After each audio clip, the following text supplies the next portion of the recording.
Hello everybody, welcome back to another episode of LOB Cast Wrestling, the fortnightly wrestling podcast where we give you our slightly biased opinions on professional wrestling. Stick around because today is going to be a big one. We're going to talk about Wrestlepalooza and we're going to talk about AEW All Out. As usual, I'm the voice of reason, Dave Stevens, and I'm joined by my perpetual tag team partner, the Tower of Power, Lee Hazel. Hello, Dave. Hello. How are you today? I'm good. Tired from all the wrestling. Yeah. Oh my god, it has been a knackering weekend. It has. I can't. Oh god, I will be.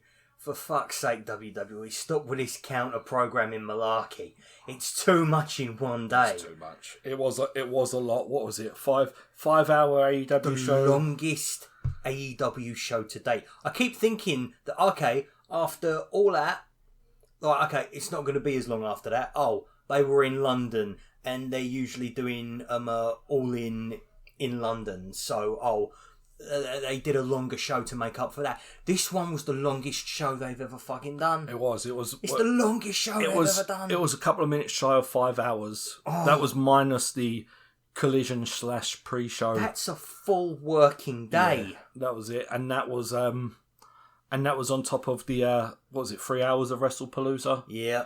Which I watched all of that on the Sunday. Cause I watched all of Wrestlepalooza on the Sunday, a bit of AEW on the Sunday, and then 2 hours on Monday and 2 hours on Tuesday. Well, I mean, I had planned to watch AEW live.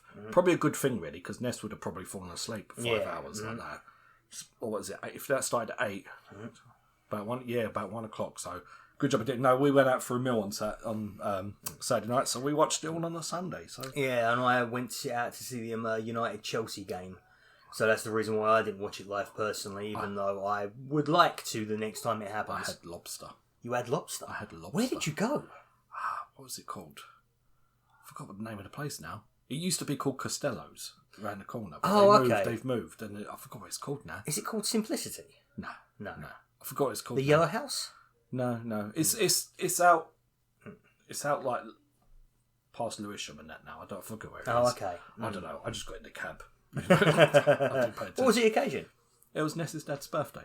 Okay, yeah. So that was nice. So I enjoyed that, and then I enjoyed my wrestling the next day. So nice. So I had a good beer on the Saturday. I'm going to have a good beer now. So yes, you're going to have a very good beer, actually, mate. Yeah, right, this is a good one. Your turn to get beer today. Yeah, my turn to get beer today, and this one's got a little bit of a backstory to it. So a couple of weeks ago, what does that say?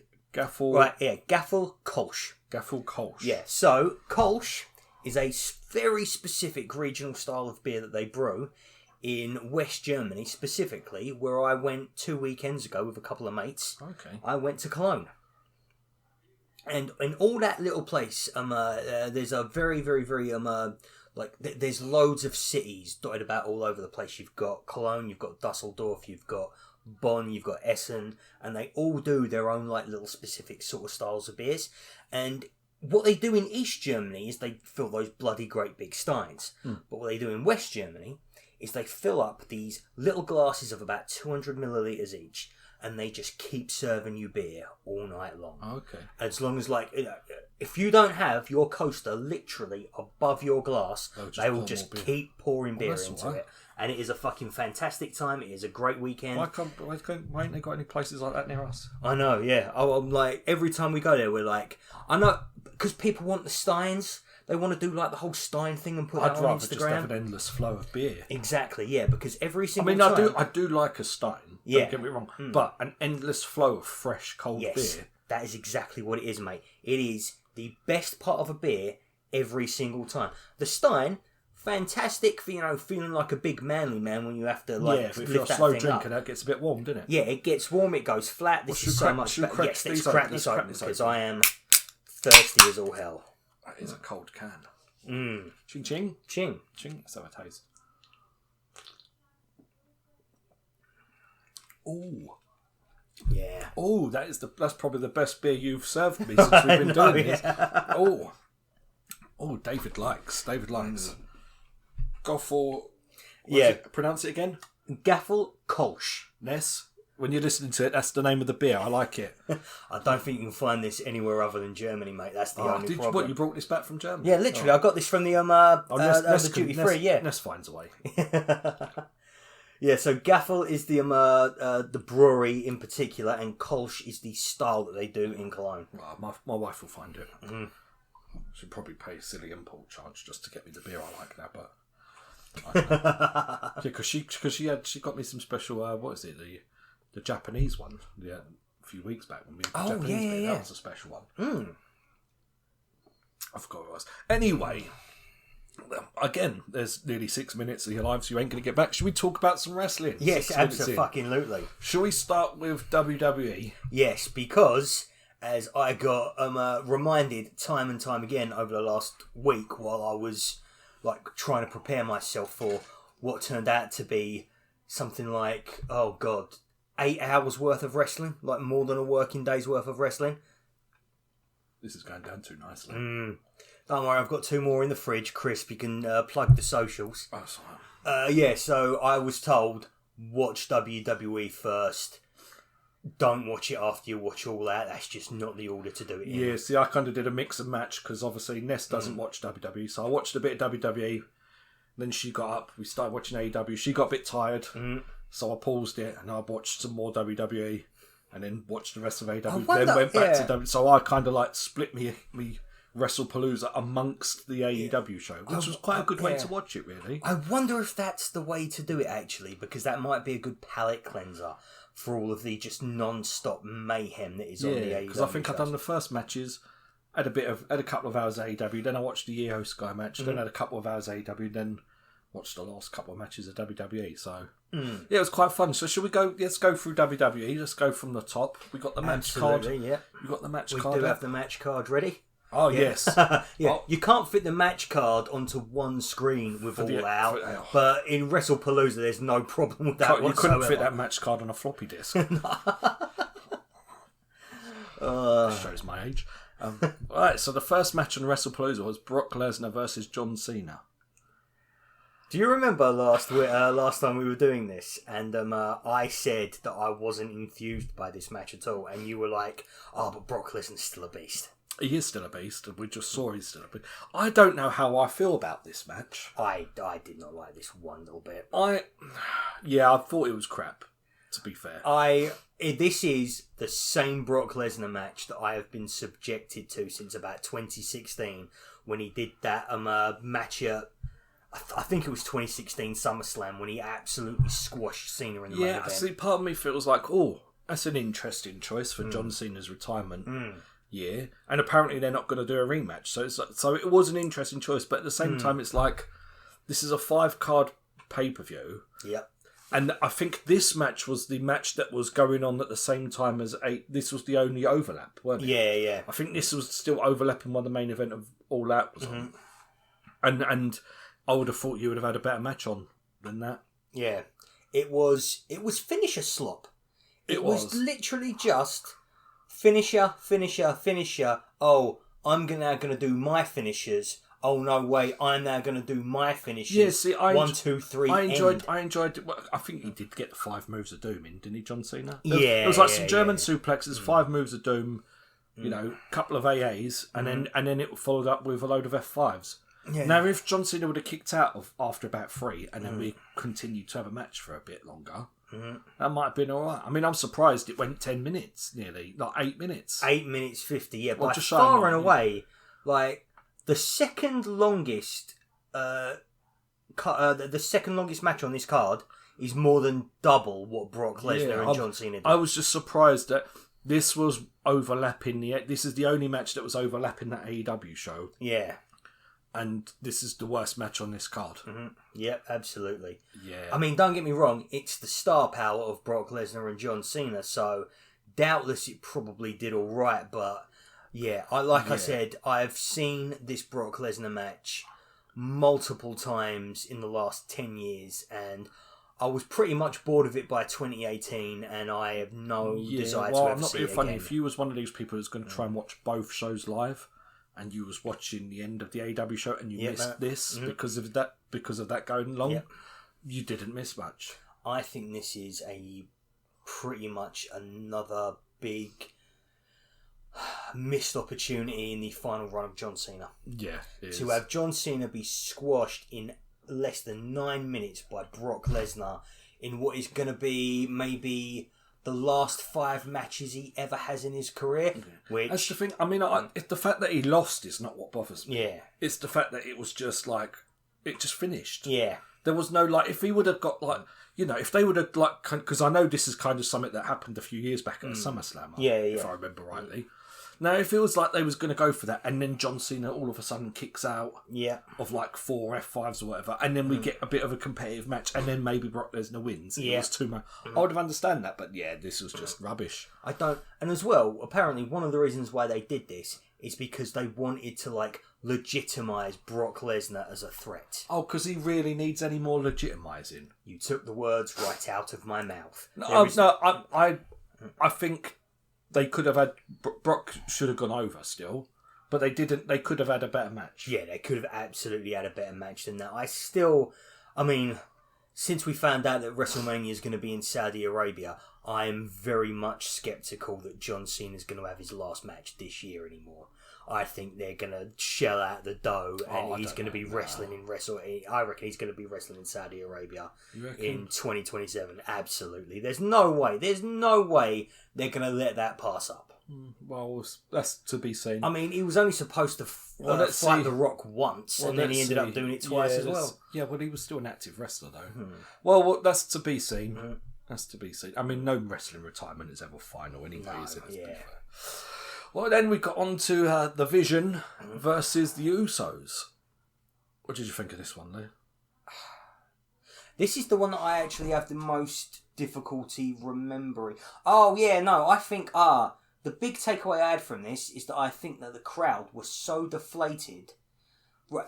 Following the previous match. Yeah, like, they absolutely went nuts for Jey Uso's entrance, but then after that, I barely heard a peep out of it. To be honest, I fast-forwarded Jey Uso's entrance. I haven't got half hour to waste. No, yeah. I think I saw Bronson Reed... Bron Breakker spear both the Usos through a table to crickets. Yeah, that did look bad, though. To be honest, with this match for me, I actually enjoyed this match. Surprisingly. To be fair, I think I had really low expectations going in. I mean, don't get me wrong.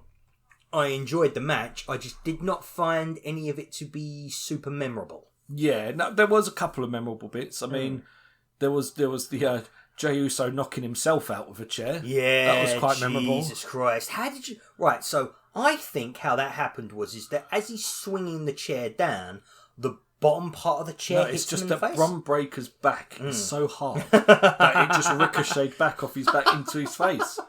Bron Breakker is such a beast that that's what happened. I mean, one thing I did enjoy the fact that they added LA Knight in as a special guest referee. I thought that twisted it up a little bit. Yeah, I think as well. He actually did quite well there because he was, and I'm talking about his real, not the kayfabe role of a referee, but the real life role of a referee. He saw what happened to Jey Uso, and he was like, right, okay, we need to get to the ending quick on this. Yeah. I thought he was really good. But I mean, storyline-wise, I thought it was good to get him on the card in this. I thought it did, because obviously he's been involved in this storyline. I just thought it was a good way to shoehorn him in, and it didn't seem forced. Yeah. And it was quite good. Yeah, so this was match. I mean, I think it was just the low expectation I had going in that made it a bit more surprising to me. It was nice to see the Usos actually as a tag team. Yeah, I don't feel like... I mean, I don't think this is the best that they've ever done as a tag team, obviously, but it was just nice to see. But they have, they may not have been a tag recently, but they have definitely teamed up in, multi-man matches recently. Yeah. So the idea that this is a special reunion doesn't really hold water. Well, no, you say that, but I haven't seen them tag since I started watching. Oh, okay. They haven't been in a... Because I think... Was they in the same team on the Survivor Series stuff? I think so, Because I admit I obviously didn't see that. Well, I mean, I think I've seen it, but not since I started watching. I've gone back and checked some of the stuff out. But yeah, so this was a slightly decent. Yeah, so I enjoyed the match. I just... The story going into it and the whole Jey and Jimmy Uso thing is just not inspiring. Yeah, that's what I mean. As I say, I had low hopes, but it was surprisingly a decent WWE match. However, talking about inspiration... Oh, yeah, well, then we went on to Stephanie Vaquer versus Io Sky in definitely match of the show. miles ahead of everything else. Definitely Absolutely match of the show. Miles ahead. Arguably up there with match of the weekend. Yeah, no, I would definitely... I don't know. There was some good stuff on the AEW show, particularly the main event that might rival this. I do think that, it is, at the very least, it is top 3. I think from a wrestling standpoint, this was probably the best wrestling match on the show. This didn't have no gimmicks or on silliness. Just Wrestlepalooza. The weekend. Yeah, I think as a wrestling match. I mean, as a wrestling match, no question. Yeah, this is probably the best. Yeah. This didn't need any gimmicks or anything. This was pure class. Yes, and I mean, I know we were talking. I think it was last show actually. We was talking about how Toni Storm and Mercedes Moné are probably the best women's wrestlers in the world. Yeah, I think these two are giving them a run for their money. Yeah. In fact, I think you could probably say that. I mean, the things that tip Toni Storm and Mercedes Moné is the gimmicks. Whereas this was gimmickless. Yeah. And this was just pure... I mean, when you compared... I mean, we'll be talking later on about Mercedes Moné's singles match on the when we talk about All Out. But this was far superior to that, in my opinion. I think this is in the conversation for match of the weekend. Definitely. Yeah, absolutely. Definitely match of the show. I mean, and it was so good to see Stephanie Vaquer in it. Yeah. I think she's had a fantastic year. Yeah, I'm sad for Io Sky, especially seeing as what happened on Raw. But Stephanie Vaquer is the choice. Yeah, I think it's absolutely the choice. Yeah. In fact, I like to see where she actually ranked in the PW 500. That just came out. I don't know where she ranked. The women have their own list, don't they? Do they? I thought he does it all. I'm pretty sure the women have their own list. Well, so he does 500 men and 500 women. I think it's 250 women. Sexism. If that's the case, sort it out, Meltzer. Yeah. When I was a wrestling journalist, we put all of our wrestlers into one list, and the first time that we did it, a woman won. Yeah. I think it was Sasha Banks. Yeah, Sasha Banks won the first one that we ever did, yeah. I was going to promise that we'd do that at the end of the year when we talk about ours, but I can't promise that because we might have to do them. I don't know. Yeah. We should do an end of year thing, to be fair. Oh, absolutely, yeah. But we go calendar years, Meltzer. Fucking. We thought we were so clever when we were doing it the first time by doing it SummerSlam to SummerSlam and then finding out that, actually, PWI is actually not far off of that. See, I would have thought Mania to Mania would have been the choice of that wrestling calendar. Probably, but there you go. Anyway, match of the show, match of the weekend, possibly. Yeah, possibly. Then we were followed up by CM Punk and AJ Lee versus Seth Rollins and Becky Lynch. I was going to say the Punks versus the Rollinses. The Punks versus the Rollinses. The Brooks versus the Sanchezes. Yeah. Is that Rollins' surname? Sanchez, is it? No. Lopez. Yeah. Colby Lopez is his real name. Sorry, no. The Brooks versus the Lopezes. Kobe. Anyway. So, this one, I actually enjoyed this. Yeah. I think the reason why I enjoyed it is probably not good though, because I thought this was very campy, very house showy. Yes, extremely. And this is like the type of thing you'd see at Butlins or something like that, and I loved it for that. I enjoyed the panto of it. Yeah. But if you're talking about a serious wrestling storyline, then obviously which is what they were selling us the weeks previously. They were selling us a serious wrestling storyline, almost of a blood feud variety. Yeah, but no, but we got Punch and Judy basically, didn't we? Really? Yeah. And I really enjoyed it. I liked the silliness of it. I really did. I like the silliness of it. I do have a couple of thoughts. No, I liked the Becky Lynch teasing CM Punk throughout the whole match, and him finally putting her in a sharpshooter. Which the crowd didn't really go for. Yeah. But I thought it was quite fun. Well, he got it wrong, first of all, didn't he? He tried to tie the legs up in the wrong way, and then he had to try and tie them back up the other way again. You can tell he's not a Bret Hart guy. But yeah, I know, I liked it. For something that I thought was going to be wank, yeah, I actually enjoyed it. But then I have been enjoying Becky Lynch the past few weeks. Yeah. I mean, we both really enjoyed... except for one match, the feud that she had with Liv Valkyria. Yeah. Yeah. But yeah, I think, perfect silliness. You said you had some thoughts on it? Yeah. The main ones really revolving around AJ Lee. Like everyone's very happy that she returned.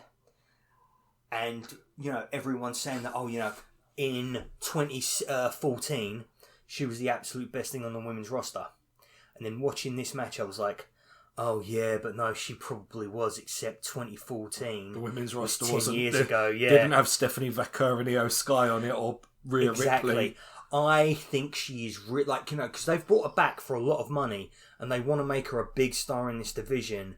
And I am very concerned with her ability to hang with the Rhea Ripleys, with the Io Skies, with the Stephanie Valcours, with the Julias. Well, we'll see, because, Nikki Bella had a match the other week, and she didn't look too bad, did she?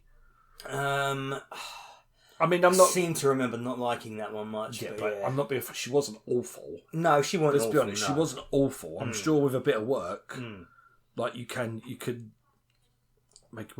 she might actually be quite good when she's working with some of these women. They might bring the best out of us. She might very well be elevated by them. She might use them as the iron in the fire to sharpen her skills. Hopefully that's the case. Yeah. I was just a little bit like, I'm not sure that this is going to be... Yeah, but as well, you can always get away with a mediocre match if the storyline's there. So yeah, but yeah, this was about half hour long. This was like half hour, and it was just good fun. It was a hell show, but it was good fun. And then we got to the main event: Cody Rhodes versus Drew McIntyre. Yep, this was perfectly fine. There was nothing bad. This was very, very, very. I can't even say that it was a Raw main event. Honestly, I think it was better than that. But at the same time, I'm just a little bit. People say that it was badly built up because they didn't get a lot of time. I thought they actually used their time really well. Like the few minutes that they had per episode of SmackDown to build this match up, I thought they did a really good job of it. But at the same time, I'm a little bit like, Drew McIntyre can't beat a guy with a concussion. I think the problem, and it's similar throughout the show, I think this was a perfectly serviceable match. The problem is, as with probably the other, three of the four matches, they weren't PLE quality matches. No. This was a good match. Yeah. This was a decent match, but it's not what I was promised. And it's the main event, and it is probably, even if it's better than some of the other matches, it's still the fourth most newsworthy match on a 5-match card. Yeah, I think that's the problem with it. It was this main event kind of fit the theme of the whole show. Is we was being sold that this was going to be like WrestleMania caliber because of its ESPN thing. This is a big thing I wanted to touch on. Yeah, and while it was miles better than that Clash in Paris show, this was far better than that Clash in Paris. I don't think it's miles better. I enjoyed this much more than that Clash in Paris show, personally. But I enjoyed the matches, but not because they're all-time great classic wrestling matches. It was just a good, fun little show. Yeah, and that's not what. If I had to pay double for it, like what some of these people did, had to pay double to watch this on ESPN, I would have been pissed off at what I got. This show is a Saturday night's main event caliber show. This is what Saturday night's main event should be, minus the adverts. Get rid of the adverts and put this on. Get rid of the adverts, you got 2 hours right there. That's absolutely fine. Yeah. That's fantastic. And people would be absolutely fine. But 30 quid for this. 30 quid for this. Yeah. I paid 15 for All Out. I got 12 matches out of it. Yeah. I wouldn't have paid 15 quid for this. No, I don't think I would have paid 15 quid for this. No, I would have expected this to be... I would expect this to be the sort of thing that was... what is the Battle of the Belts? Yeah. Yeah, that sort of thing. Don't get me wrong. I'm not going to say this. I'm not going to bash this. The show was perfectly fine. Yeah, no. It's not what was advertised, though. No. They were advertising. So I was saying, I was thinking that because WrestleMania in 2 years' time is going to Saudi Arabia, and I have a sneaking suspicion that ain't going to be the only WrestleMania that goes to Saudi Arabia. I think they're going to lock up like 5 years worth of Saudi I thought that they was then going to try and shift WrestleMania to something like this. But Yeah. Yeah, and that's exactly what I thought as well. I thought this is going to be your new WrestleMania. It's the new thing on ESPN. ESPN has been WWE's white wow. They have been wanting ESPN for 40 plus years. I mean, I was reading reports because obviously ESPN have been covering wrestling for a bit now, and apparently they gave this a C rating. Their own reporters said that this was disappointing. And ESPN, and you know that, like, you know, WWE has a certain amount of editorial control over that side of ESPN because they have removed all of their AEW coverage. Yeah. All of their AEW reviews are gone. Yeah, but they still gave it a C rating, which is quite... Yeah, I mean, I'm not going to say it's a poor show because I enjoyed this more than I do not think it lives up to the expectations that they set out for it. The only thing that lived up to the hype was the Stephanie Verker match. Oh yeah, definitely. Yeah, and I really enjoyed the CM Punk match, but that's not what was advertised. No, it was like I would expect that sort of match on a Saturday night's main event. Yep, and they were giving it to us like I'm kind of hoping that they do like CM Punk versus Seth Rollins and AJ Lee versus Becky Lynch on the same night on the same PLE. Yeah. And hopefully because there's none of that intergender stuff, which WWE are very, very, very careful not to take that stuff too seriously because their sponsors hate the idea of men and women. I think that's why it was a campy match, which is fine. Which is fine, yeah. But if you separate those guys out so that they can then have the matches they want to have, oh my God, AJ Lee, for the love of God, stop doing windmill strikes and actually try to punch someone properly, for the love of God. Just hit Becky Lynch with everything you've got if that's what it takes. She can take it. Like, your arms aren't that big. Just, for the love of God, stop doing the windmill strikes. Well, so, final thoughts on this then, and then we'll move on to the AEW show? I mean, I think I just gave you a perfectly fine show that I would have happily just, like, watched while I was doing some ironing. Yeah. But wouldn't pay $30 for it. Yeah. There was one great match, a couple of fun things, but, yeah. I think that the performance of this and the expectations that they have set up with this show is going to hurt Crown Jewel because they're doing Crown Jewel in Perth. Crown Jewel itself is considered to be the B show of all B shows. It is a house show. And they're going to be in Australia. They're not going to be playing to an American market. Yeah. I think that show is going to perform. I think it's going to be the first one to perform poorly. The thing is, though, sometimes when they treat these things as house shows, you do get some good stuff like this. Yeah. This mixed tag match, you get some interesting things happen. Do you know what the first match on that that has been announced for that show is? I've heard Cena versus AJ Styles announced. That will be fucking fantastic. That will absolutely wipe the floor with Lesnar Cena. But I bet you this now, less than half the people who watch Brock Lesnar versus John Cena are going to tune in for Cena Styles. Not if they got to pay $30 for it. Anyway, something that wasn't $30, that was only $15 and much for better. Us, at least. I don't know how much it was. Well, I very much doubt they had to pay much more than. Well, no, especially if they were. Well, even if they had to pay $50 for this, they got 10 matches. Yeah. And not really a bad one. Yeah, I think there was. I see that. We'll come to that. Yeah. It was sloppy. It wasn't that bad. But, well, should we go from match one to... What was the opener? The opener was Adam Copeland and Christian Cage. Oh, yeah, so it was. Versus FTR. So it was. So it was. I actually enjoyed this. I enjoyed it. Not as much as I thought I was going to. No. We said in our predictions 2 weeks ago that we thought this was going to steal the weekend. Yeah. I do not think that it got close to that. No. I was slightly underwhelmed with this match, to be fair. And I think the reason is see, I think we were both expecting this big blow-off pay-per-view match to end the story now. And I think the story is just getting going. Yeah. I can't believe that they... I think the crowd heard this as well. Yeah. I was expecting a hotter crowd for this match. Where is this? This was in Toronto.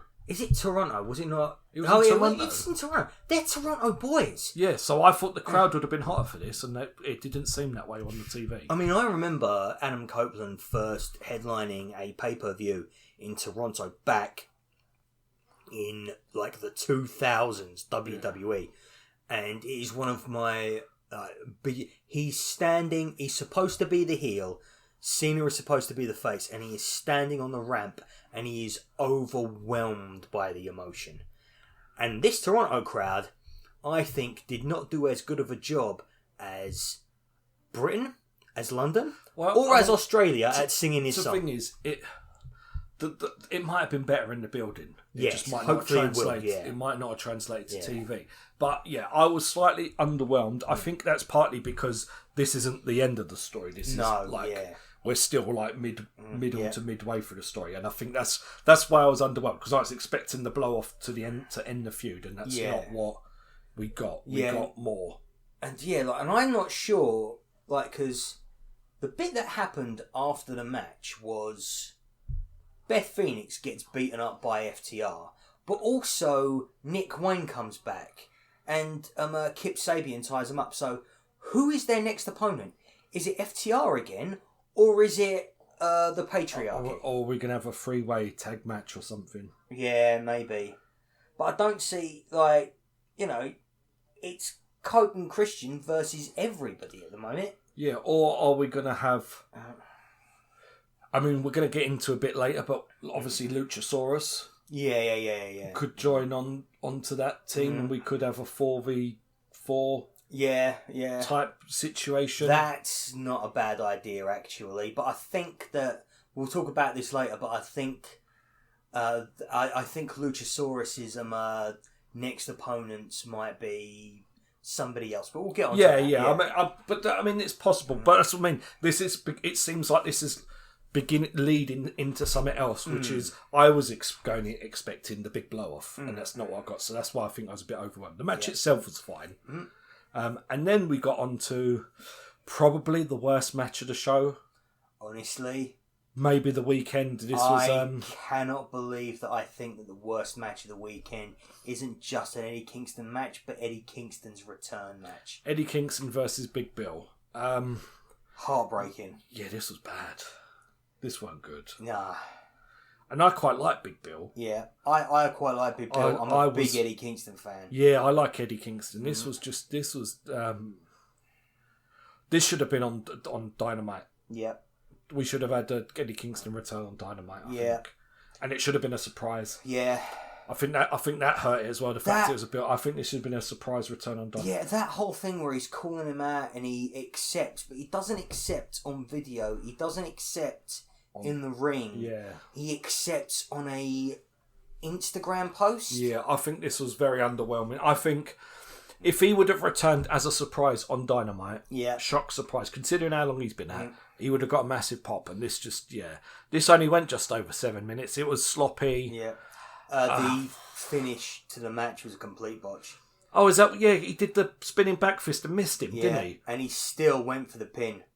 Pin. Well, Big Bill still went down, didn't he? Yeah, he should have, they both should have, done a reset and said, right, okay, we'll do a little bit more and try the finish again. Yeah, this was bad. That could have just been a bit of ring rust on Eddie Kingston's part, maybe, hopefully. And this is actually going to be one of something I want to touch on. Whenever you see a WWE wrestler come back after a few months off injured, whenever they come back, they look the best they've looked in months. They're usually absolutely cut. They look like they've spent the last 6 months in the gym non-stop. Yeah, they look like, if their leg's injured, their upper body's normally ripped and stuff. Exactly, yeah. Like that, yeah. And when they come back, they hit their moves with such power and style that it's like, this is the best that they will ever look in their entire careers. And I don't know what it is that WWE does to make that happen, but AEW needs to start taking They obviously have a bit of time in the Performance Centre, don't they? Having a roll around. Yeah, or before the Performance Centre was a thing, they would just put him in a ring somewhere and give him some opponents and stuff like that to warm him up. But yeah, whatever happens there, because I think this happened with Eddie Kingston, and I also think this happened with Rio. Not on this show, but the matches Rio's been having on Dynamite recently, not great. Yeah. Not great at all. Yeah, this is bad. And then we had probably one of the most fun matches I've seen in a while. Mark Briscoe versus MJF in the tables and tacks match. When I first started watching this and I wasn't having a good time, that's when I realised I needed to put wrestling away for the day and then come back the next day with fresh eyes.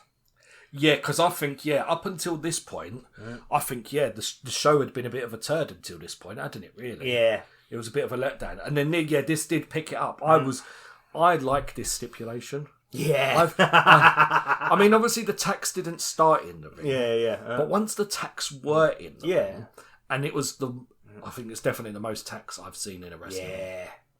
So the whole ring was like, they got at so many thumbtacks that the entire canvas of the ring was engulfed in thumbtacks, basically. Mark Briscoe poured tacks out of a bucket that basically covered the entire canvas. I think it was like a bucket in each corner. Yeah. I think it was 4 buckets. Jesus Christ. But what got me with this is it was really clever, because let me have a sip of this behind.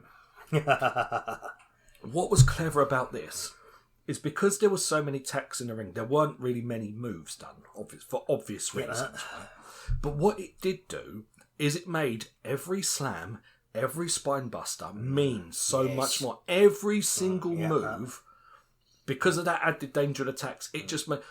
And so, I don't know how many it was, but there was no slams or anything really in the match, in the ring, was there? No, yeah. But when there was one, it was just like...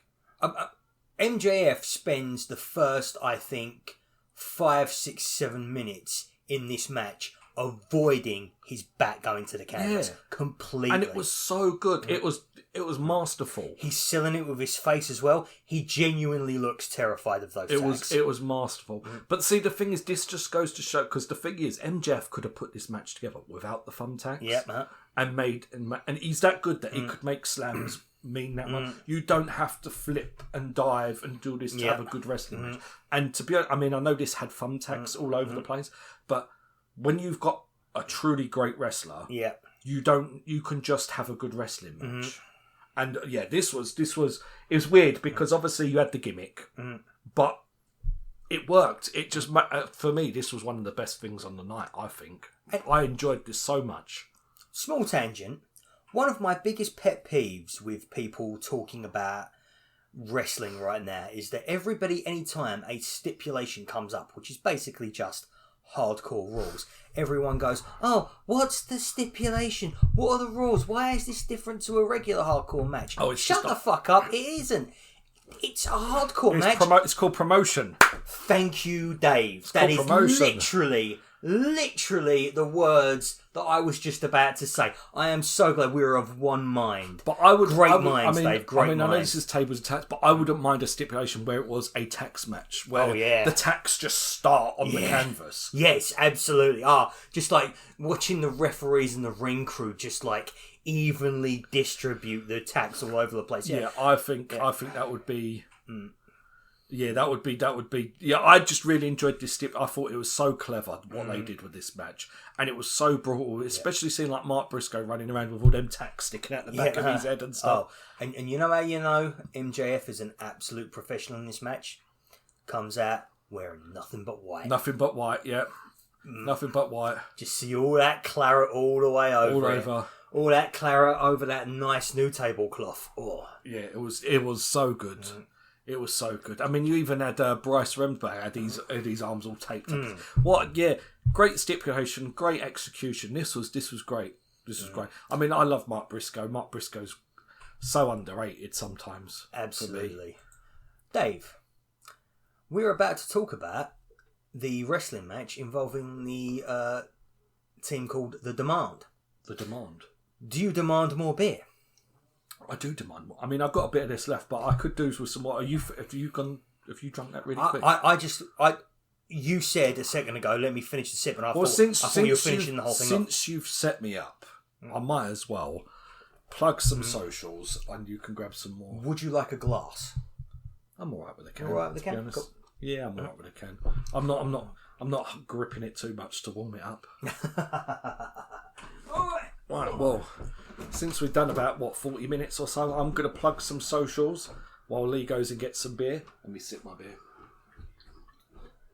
Right, so if you're enjoying everything so far, give us a like, hit that subscribe button, hit the little bell if you want to know when things are going live. We do make shorter content out of these big long podcasts for your consuming pleasure.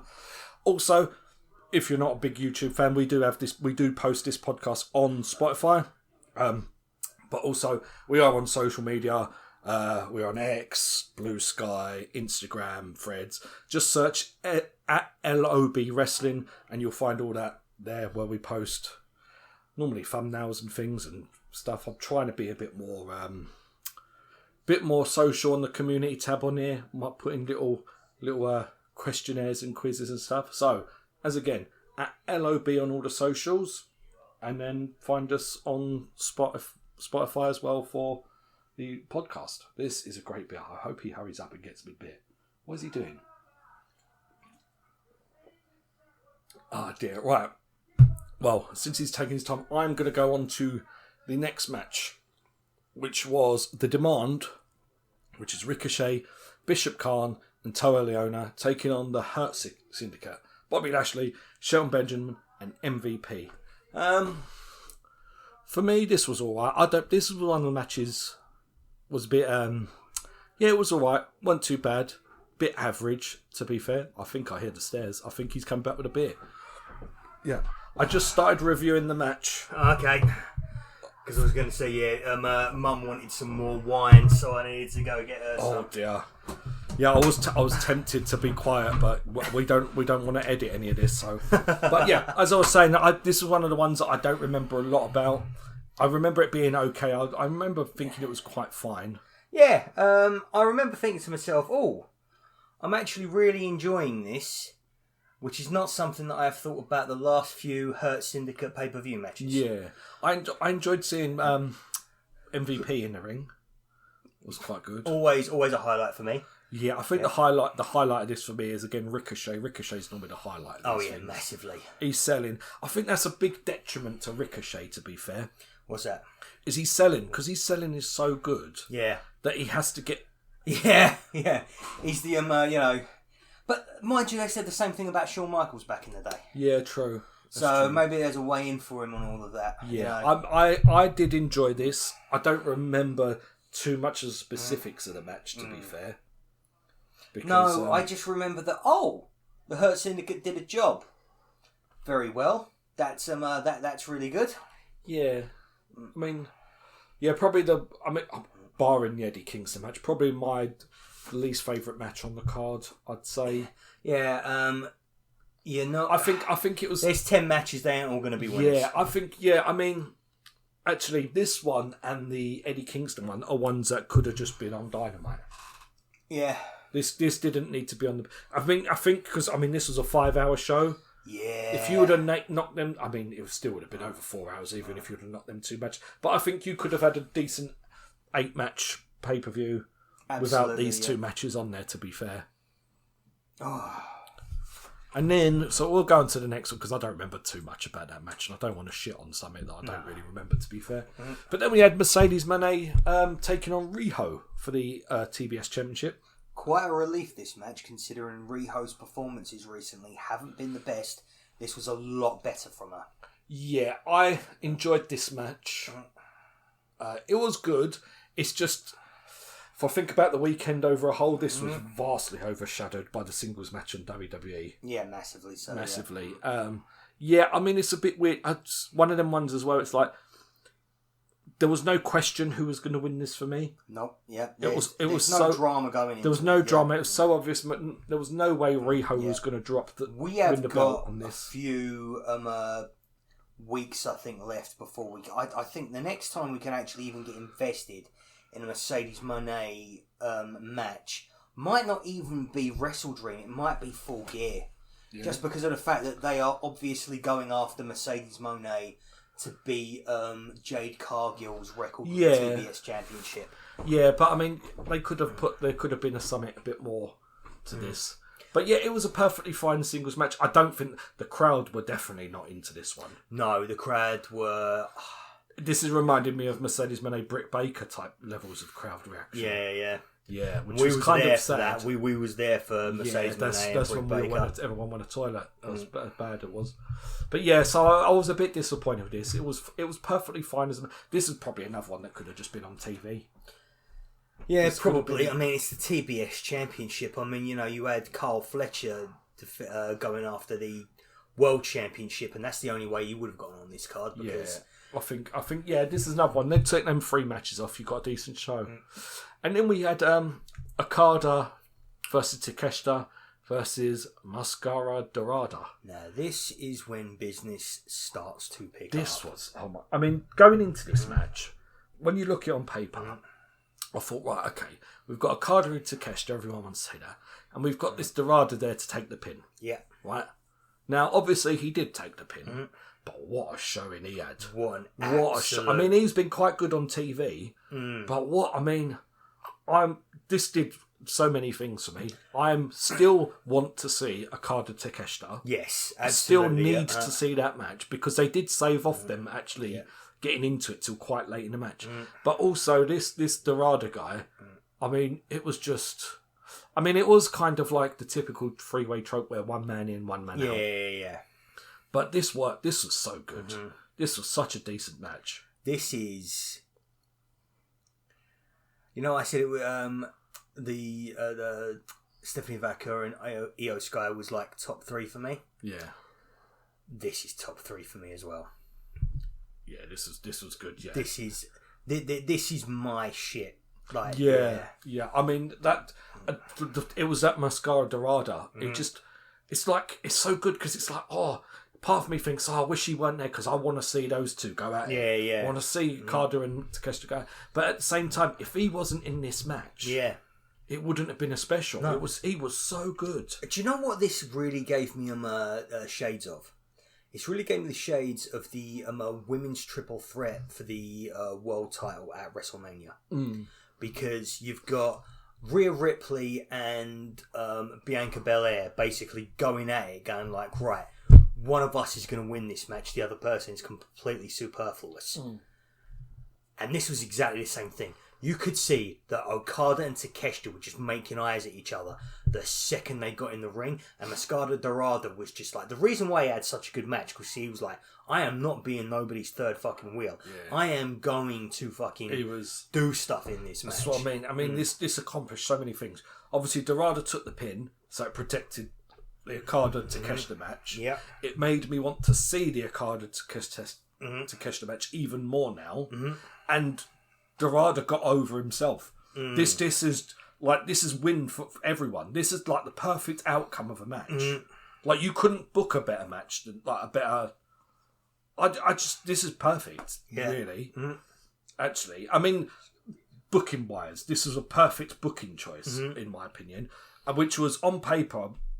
Looking at it on paper, I thought, what the fuck? Why just not? That's what I mean. When I saw it, and I thought, why not just give me a card of Takeshita? Yeah. Why are you doing this? And it worked. We have got a card of Takeshita down the line, a match that I think Takeshita might be winning. Yeah, I think so. But the thing is as well, and I think Takeshita, because I mean, a lot of people have kind of said a few things about Okada being a bit lazy in that. I think Takeshita's going to bring it out of Okada. Yeah. Okada will be up for that one. This is my favourite Okada match. Yeah.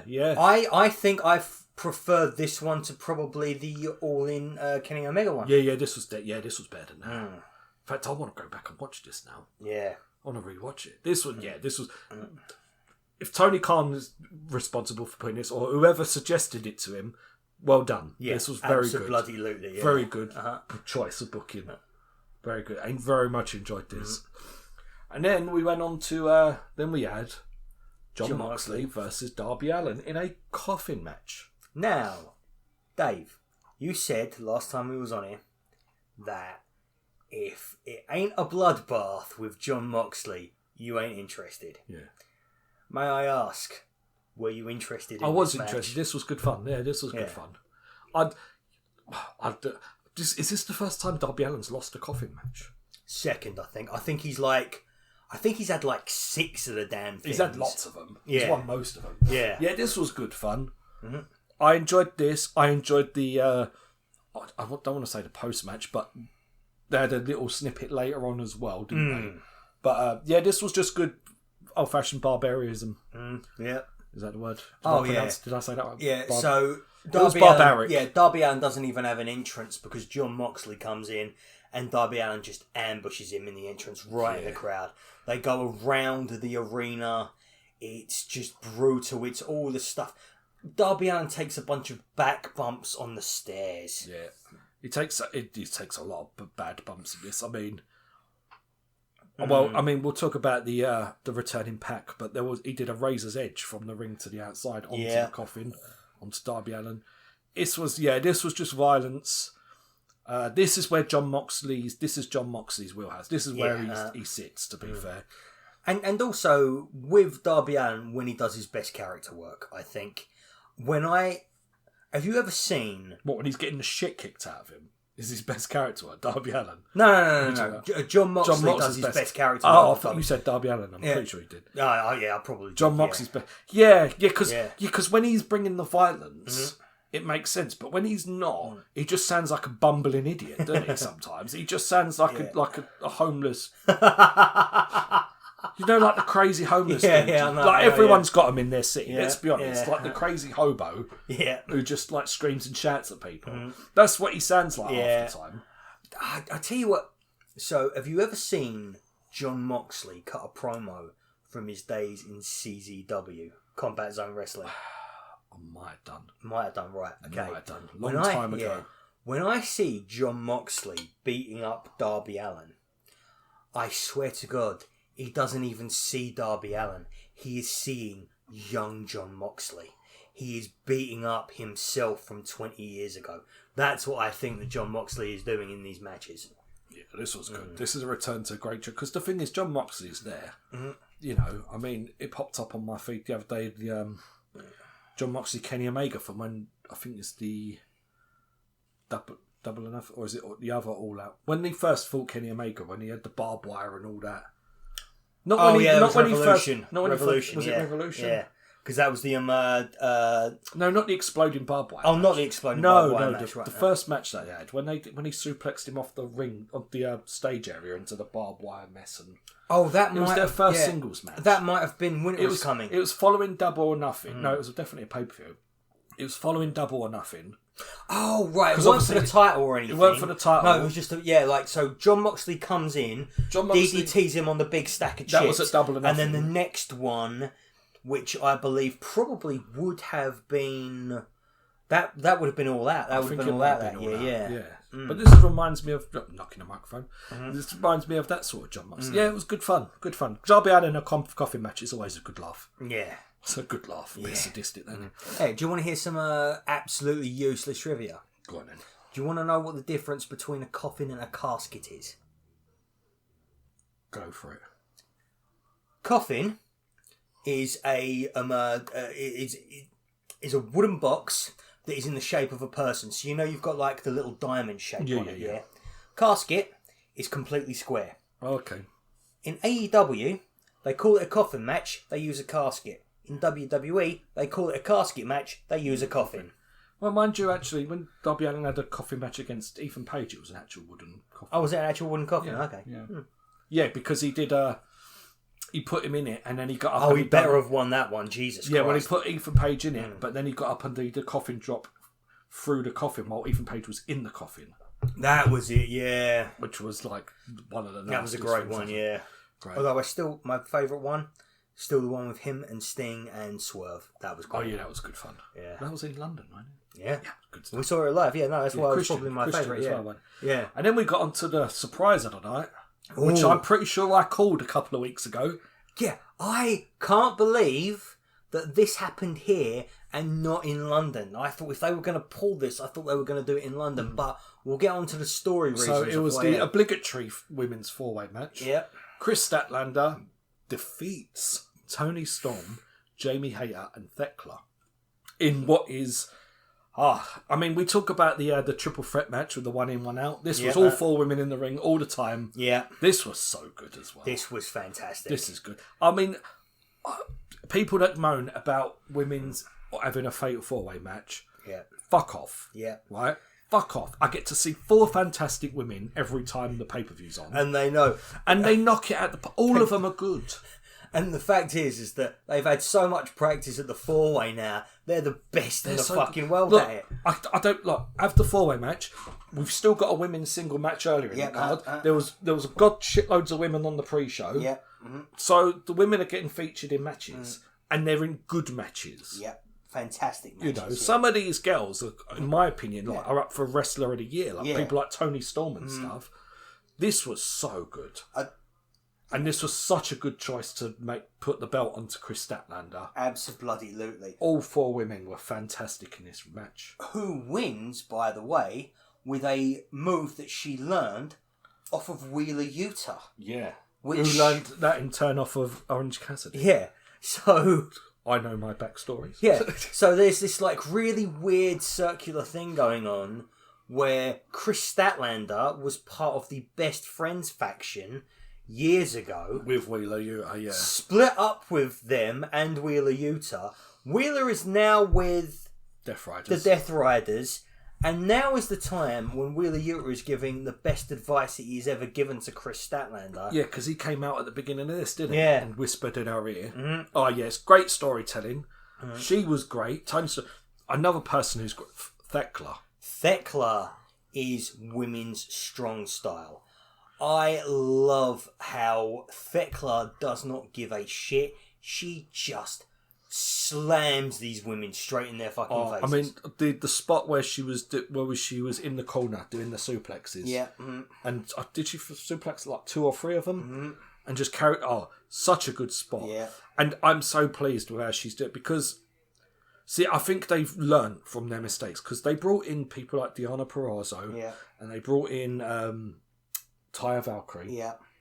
Put them straight into main event programs. Yeah.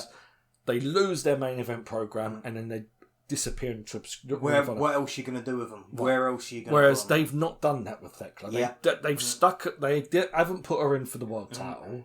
They've put her in the mid-card. She's been having great matches. She's in a faction.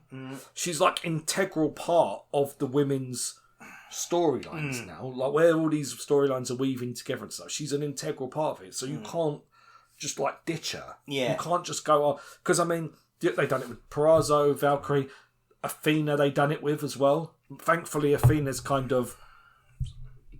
it's done all right for her down on the Ring of Honor. Yeah. But there's 3 decent women's wrestlers who just they just ruined their potential, and they've not done it with Thekla. And I think it's absolutely, yeah. I'm really looking forward to seeing how, because I think women's tag belts are imminent, and I think that I think that's the special announcement. Maybe he's going to do on. Well, that's what we hope. So Tony Khan has hinted at a special announcement. Well, he's announced the special announcement on this week's Dynamite. Yeah. Well, it must be something good because he hasn't been doing. Because remember when he was announcing special announcements left, right, and centre, and it was like a load of bollocks. Left a special announcement on this week's Dynamite, and it was the was sponsored by House of the Dragon, or something stupid, or yeah. So in short, this 4-way match was a great 4-way match. Great choice to put the belt on Statlander. Yeah, I think the women's division is rocking in AEW at the moment. I'm really enjoying it. Now, very interested to hear your thoughts on this next one. The next one is Brody King and Bandido, defeating the Young Bucks, Jet Speed, and the Don Callis family, represented by Hechicero and Josh Alexander. Ah, that Speedball Mike Bailey's fantastic, isn't he? I jest. No, he is when he's in things like this. This was good. This was good fun. I was seriously watching this thinking to myself, I know this has all the hallmarks of the thing that we complained about. Was it SummerSlam or was it Clash in Paris where they did the big 4-way? I think it was SummerSlam. Yeah.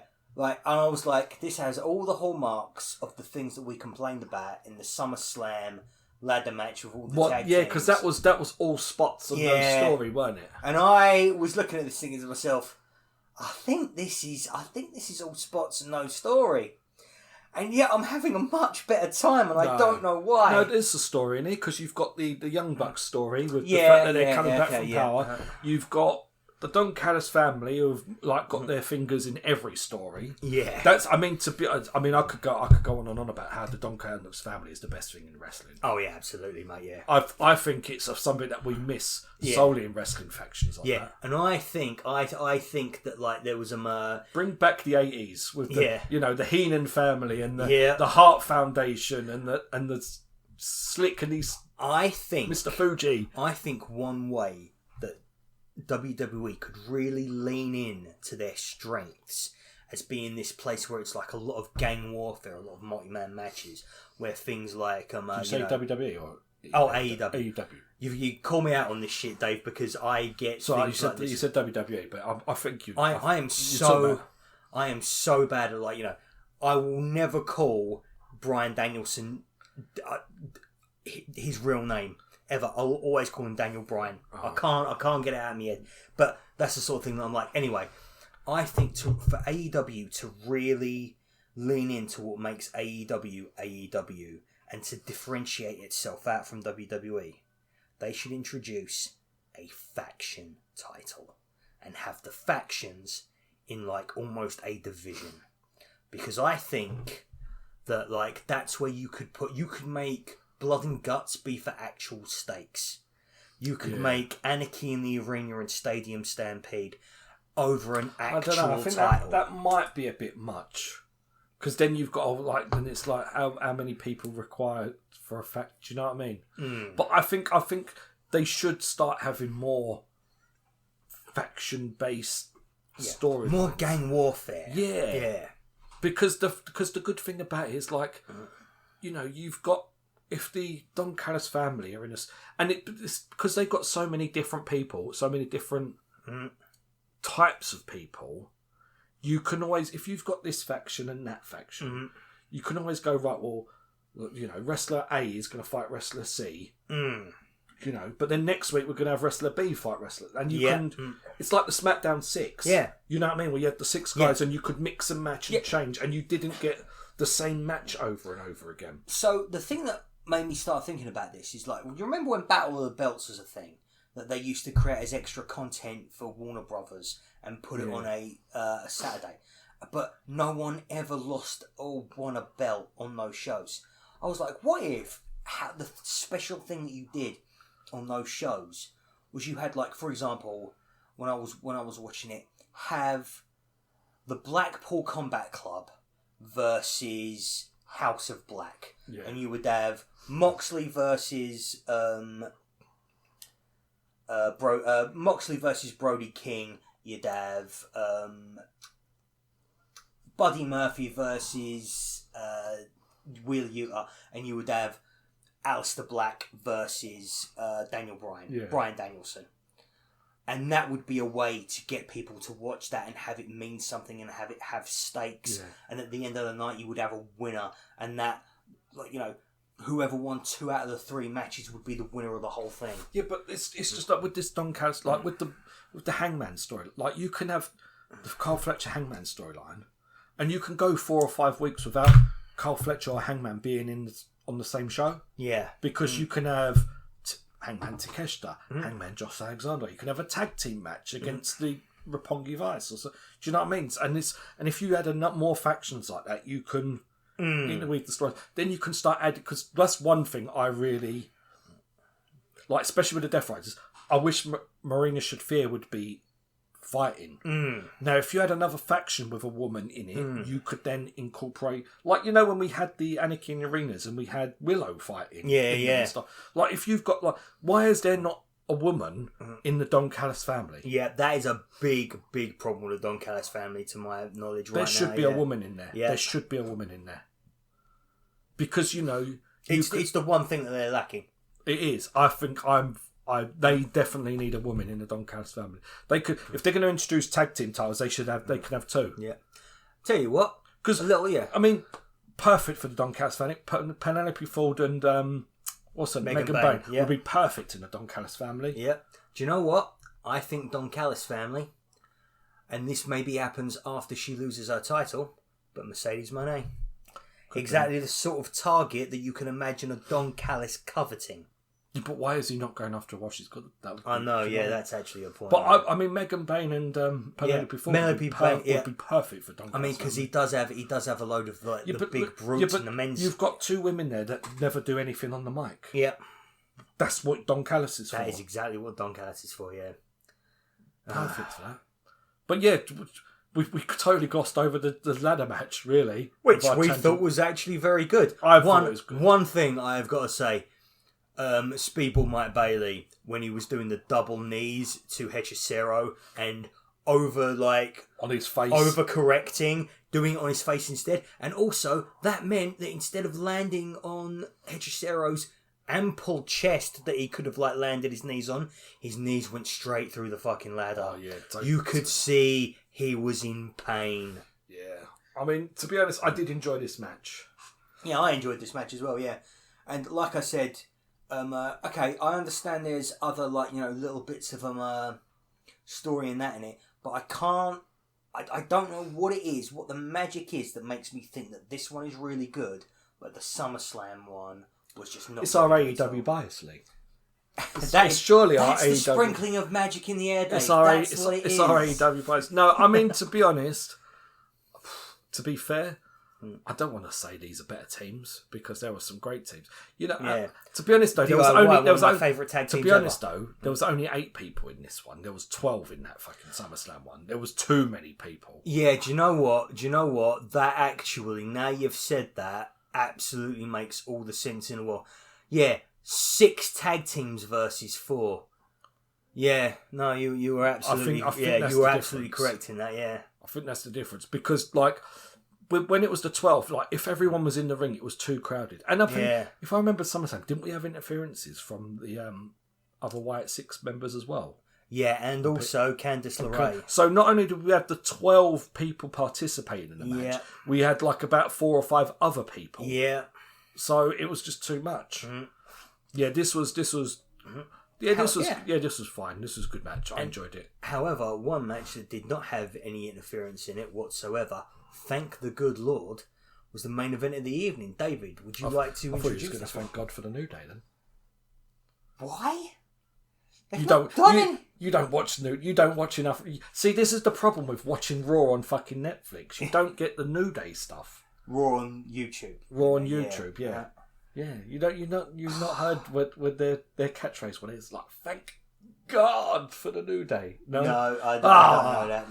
No. And save your words. You can't make me either. Save your words. Perfectly honestly, actually, the New Day stuff is quite good. Once you see them silly hats. I want this to be true, Dave. I want it to be true. But they had one of the best heel turns of the century months and months and months ago, and they never did anything with it. So recently, we will talk about Hangman Page and Carl Fletcher. Don't worry, we will give that ample time. But I want to because how have we ended up on this? The New Day have got Grayson Waller with them. I don't approve of that at all. And they're calling him Big G. It's stupid. It's ridiculous. No, but what it is so because they lost the tag team titles, now they're coming out all dressed in black and stuff because they're in mourning because they lost the tag team titles. Have you not seen any of this? Really? Oh my god! Right. So they're in mourning for the tag team titles, but Xavier Woods and that, he's coming out in these massive hats and things like that. They're feuding with Penta and stuff. They're going around having a petition to try and get the Mexican Destroyer banned and stuff because they keep losing to it and stuff like that. It's totally ridiculous. It's totally ridiculous faff. But yeah, I mean, like I said, Dave, I barely even have time to watch Dynamite these days. But one of the things, the reference you missed is when they basically a part of the promo. Every time they say, "Oh, get down on your knees, raise your hands, and thank God for the New Day." But it's just the way he delivers it. I hope that it's as good as what it is because when we started doing this, one of the things that I really wanted to see was I wanted to see how good the New Day were now, and it was so disappointing. I'm going to level with you, right? It is shit.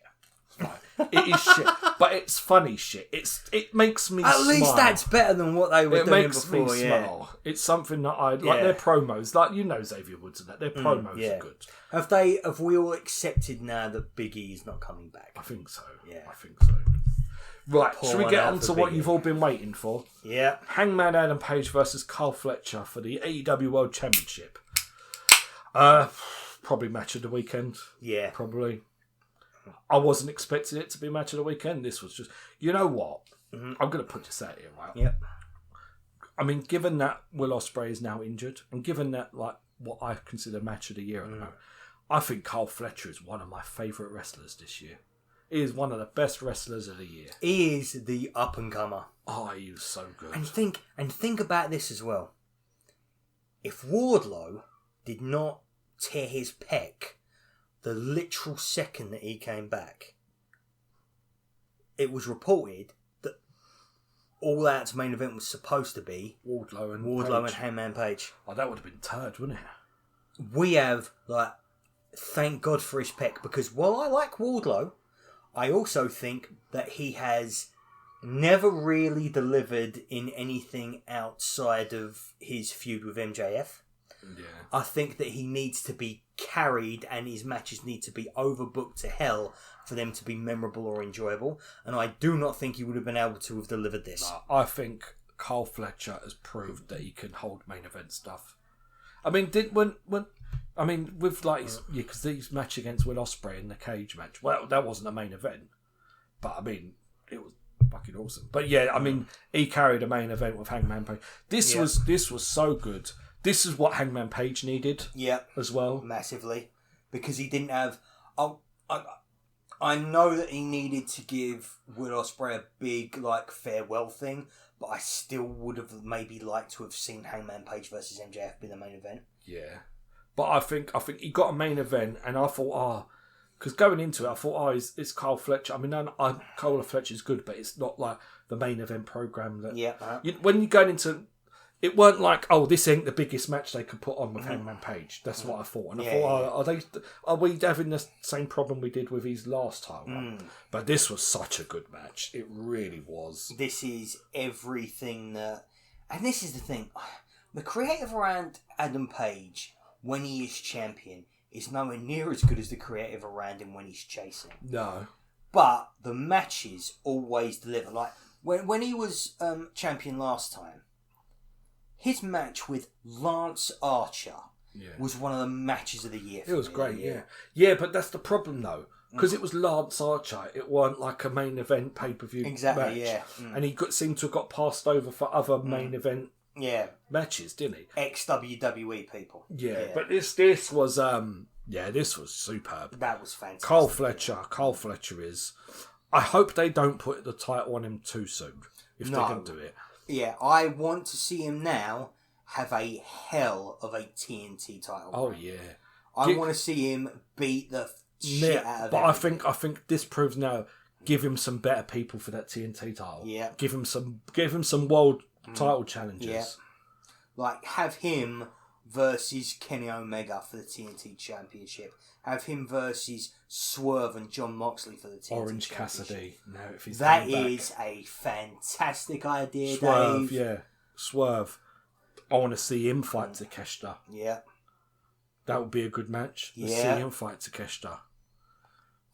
Let's see him fight these, let's see him fight Samoa Joe. Let's see him fight... Dave, you're making me horny, Dave. What are you doing here, Dave? What are you doing? No, but all these people that are not currently in the main event scene that are that caliber... That should be, yeah. Because right now, we had for ages this idea that the TNT Championship was a main event thing when it was around Cody's waist or when it was around Darby Allin's He's got the waist. opportunity now to do the same with the TNT title as what Orange Cassidy did with the International Championship. Absolutely. They've got 3 men's singles titles now, and they are all of them being held by main event players. Yeah, I think this is So this is an opportunity we have to basically just make all 3 of these belts feel like fucking Triple Crown shit. Yeah. Give him some good people. Let him open some pay-per-views if he's not going to fight for the title and things like that. or if there's a special episode of Dynamite or Collision that's going to be on TNT, absolutely make sure that his name is all over that card. This was so good. This was so good. I don't know if I can speak any more about it, really. This is just one you need to just go and watch. Absolutely. I mean, if you're going to take away anything from this weekend, I think you need to watch this match and Io Sky versus Stephanie Vaquer. And also Okada, Takeshita, and Matsuko Dorada. And those are my three. Those are my three big ones. I want to put Chris Statlander's match on there as well. Go for it, mate. There's an abundance. Let's not. Do you know what I mean? I think ourselves. to be honest, this pay-per-view, starting with this pay-per-view from the Okada match onwards, and the Io Sky match from the other pay-per-view, I think that's just the best of the wrestling this weekend. Absolutely. For me. Hopefully, WWE won't be counter-programming anymore because that has a lot of wrestling to talk about. Well, to be honest, I think this has just shown up WWE. It has. I think. To be honest, I mean, I understand AEW moving it. To be fair, and actually, apparently, it's been doing wonders for them having an early pay-per-view. So hopefully, they do that more often because I watch them live. Saturday at 8 o'clock for us, 8 p.m. I'll watch them. Absolutely, I'll watch them live. Loved watching at least the first few hours of All In live. Love the fact that we actually got to see Forbidden Door. And this one, although I was not available to see it live, I would have. If I weren't out, I would have watched this live. Yeah. Absolutely, and I'd have loved every second of it. Apart from the Eddie Kingston match. Wow, so that's our reviews of Wrestlepalooza and All Out. I think, personally, All Out was the better show, to be I fair. don't think you're alone in that, Dave. I think that's pretty much the consensus. Well, let us know what you think in the comments. Yes, absolutely. So there's my YouTuber coming out. Yeah. Let us know in the comments if you share, subscribe. Yeah, all that shiznit. So I think all that's left to do is to do a bit of Wrestle Club. Should we round the episode off? I think we touched on all of the news, basically, for the last... Is there anything there's a couple of news bits. Piper Niven. There's some news regarding Piper Niven. So that is heartbreaking. Apparently she has a neck injury that could be career ending. I met and interviewed Piper Niven back in the day, just before World of Sport done 1 million viewers on ITV, and she is my favourite wrestling interview that I have ever done. Oh yeah, she seems like a lovely girl actually.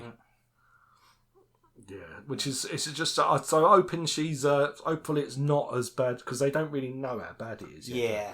So hopefully it's not because I quite enjoy her stuff that she does with Chelsea Green and stuff.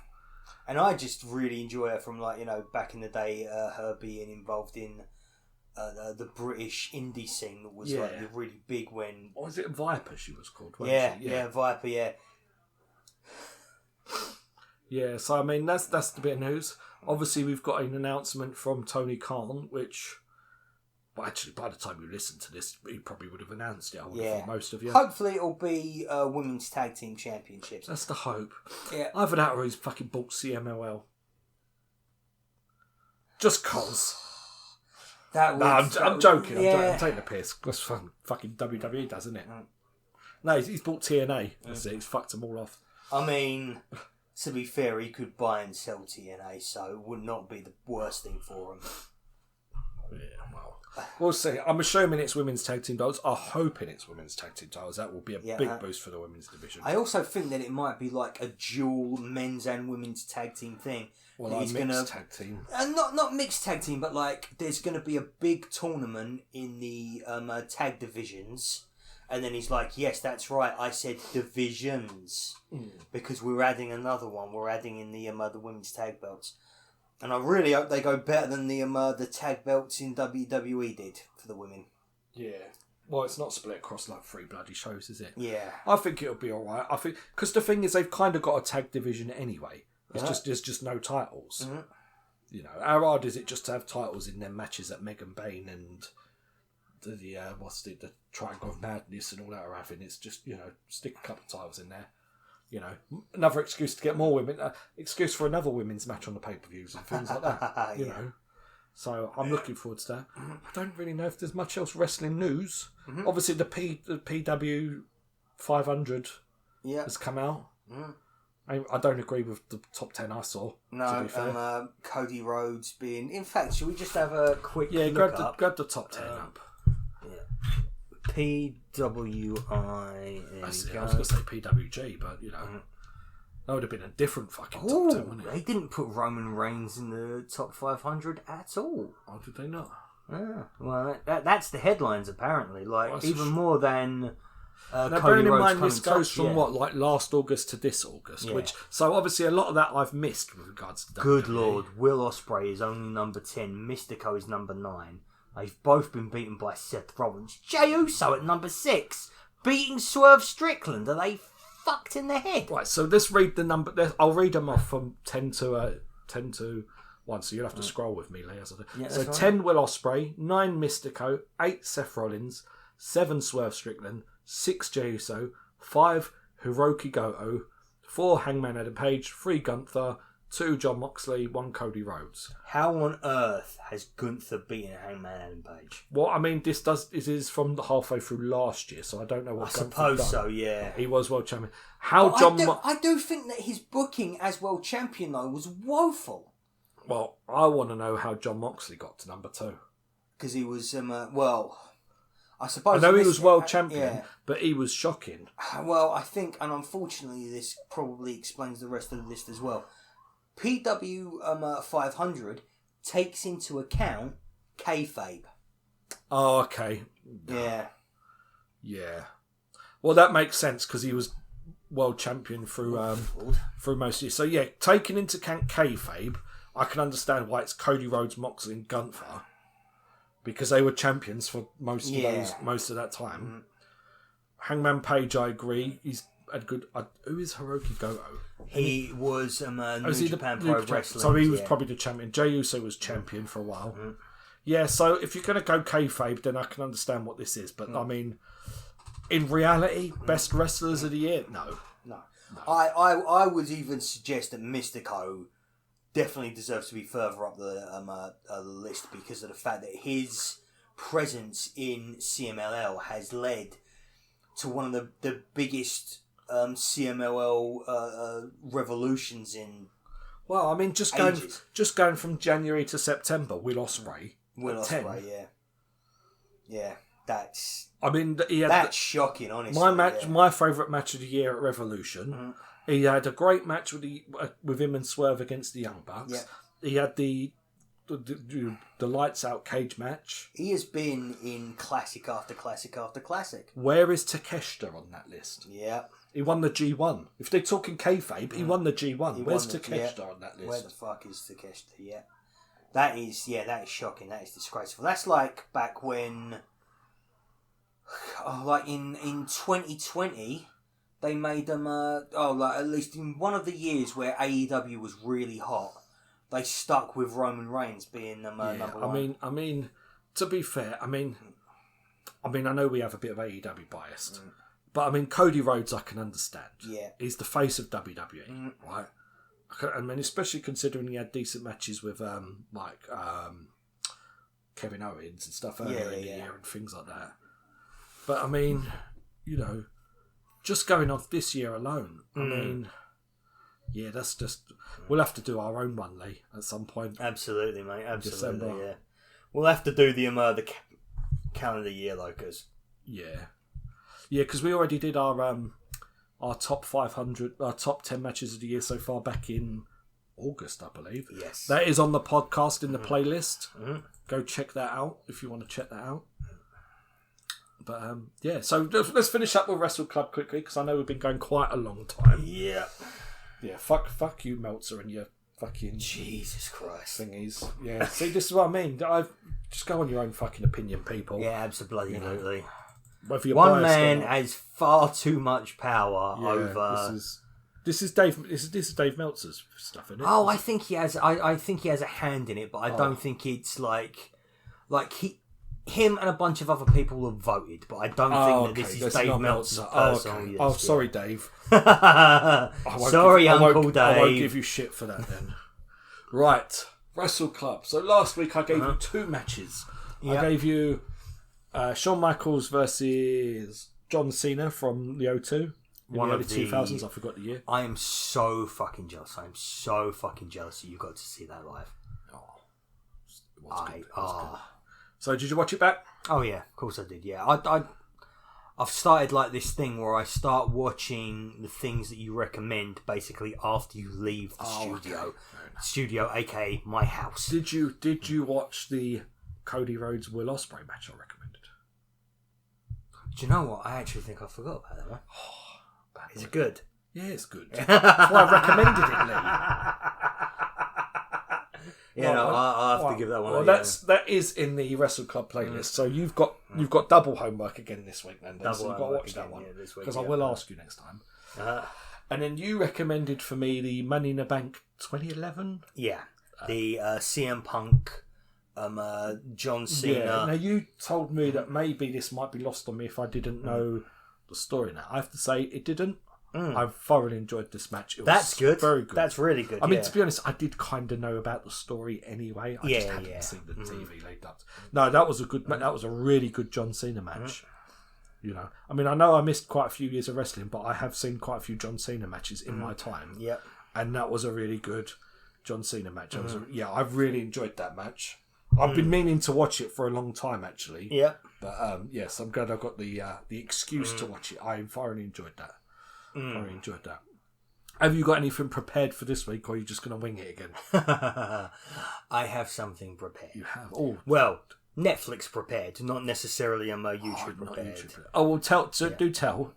So if it is on YouTube, it will be linked down below in the doobly-doo, and it will be on our playlist, the Wrestle Club recommendations. Yeah. Otherwise, check it out on Netflix. So my recommendation is I wanted to go back and see a time when I was actually really excited to see Brock Lesnar wrestle. And so therefore I am going to choose his match against Kurt Angle, WrestleMania. I think that's on YouTube. Is it on YouTube? Their main event match at WrestleMania. Where that's the shooting star press. Yeah. Oh, what an excuse to watch that again. Wow. Firstly, that spot has completely overshadowed what is a fantastic match. It is a good match. Yeah. Oh, you've seen it then? Oh, yeah, of course I've seen it. What WrestleMania was that? 20?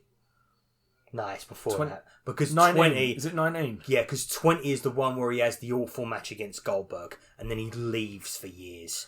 It might be 19 then. Yeah. Yeah, because that's the one, that's Stone Cold's last match. That Yeah. Yeah, because their match wasn't for the title, even though it... No, did it even main event? Stone Cold's last match must have main evented. Him versus The Rock? Yeah. Yeah. Did it main event? Yeah. I'm sure it did.